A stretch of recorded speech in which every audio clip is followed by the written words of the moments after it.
Hi friends, welcome to Nithilam channel. நித்திலம் சேனலில் இன்றைக்கி சேமியா பால் பாயாசம் எப்படி செய்கிறதா பார்க்க போகிறோம். செய்கிறது ஈஸி, டேஸ்ட்டு அருமையாக இருந்தது. டக்குன்னு செய்யக்கூடிய இந்த பாயாசத்தை கண்டிப்பாக ட்ரை பண்ணுங்கள். முதல்ல ஒரு கடாயில் 1 ஸ்பூன் நெய் சேர்த்துக்கிறேன். உங்களுக்கு தேவையான அளவுக்கு முந்திரி சேர்த்து வறுத்துக்கிறேங்க. இது கூட வேணும்னா பாதாம் கூட குட்டி குட்டியாக கட் பண்ணி நெய்யில் வறுத்து எடுத்துக்கலாம். இதை வறுத்து எடுத்ததுக்கப்புறம் உலர்ந்த திராட்சை கொஞ்சமாக சேர்த்து வறுத்து முதல்ல எடுத்து வச்சுக்கிறேங்க. இதை ஃபைனலாக வறுத்து கூட இந்த பாயாசத்தில் சேர்க்கலாம், முதல்லையும் சேர்த்துக்கலாம். எடுத்து வச்சதுக்கப்புறம் 1 கப் அளவுக்கு சேமியா சேர்த்துக்கிறேன். சேமியா சேர்த்து நல்லா வாசனை வரும் வர வறுத்துக்கிறேங்க. இந்த மாதிரி வறுத்துட்டு செய்யும்போது நல்ல டேஸ்ட்டாக இருக்கும். நல்லா வறுபட்டதுக்கப்புறம் 1 கப் அளவுக்கு தண்ணி சேர்த்து நல்லா வேக விட்டுருங்க.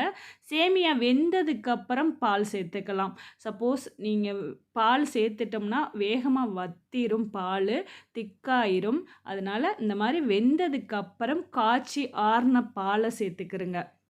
பதிலாக தேங்காய் பால் கூட சேர்த்துக்கலாம். தண்ணி நிறைய ஊற்றி நல்லா சேமியா வெந்ததுக்கு அப்புறம் சேர்த்துக்கலாம். இது கொதிக்கட்டும்.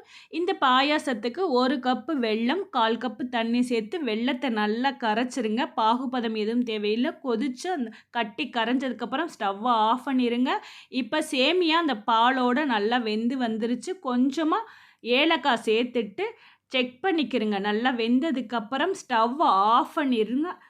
ஆஃப் பண்ணதுக்கப்புறம் நம்ம கரைச்சி வச்ச வெல்லத்தை சேர்த்துக்கிறோங்க. ஃபில்ட்ரு பண்ணி சேர்த்துக்கிறோங்க. நம்ம அடுப்பில் இருக்கும்போதே சேர்த்தோம்னா பால் திரிஞ்சிரும். அதனால ஸ்டவ்வை ஆஃப் பண்ணதுக்கப்புறம் வெள்ளத்தண்ணி இல்லைன்னா நாட்டு சக்கரை சேர்த்துக்கலாம்.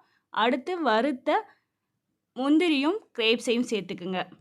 சுகர் வேணும்னாலும் சேர்த்து மிக்ஸ் பண்ணி சர்வ் பண்ணுங்கள். கமகமனு சூப்பரான டேஸ்டான சேமியா பாயாசம் ரெடி ஆயிடுச்சு. கண்டிப்பாக நீங்களும் ட்ரை பண்ணுங்கள். இந்த வீடியோக்கு மறக்காமல் லைக் கொடுங்க. நித்திலம் சேனலுக்கு தொடர்ந்து சப்போர்ட் பண்ணுங்கள். சப்ஸ்கிரைப் பண்ணாதவங்களாக இருந்தால் சப்ஸ்கிரைப் பண்ணிக்கிறங்க. தேங்க்யூ ஃபார் வாட்சிங்.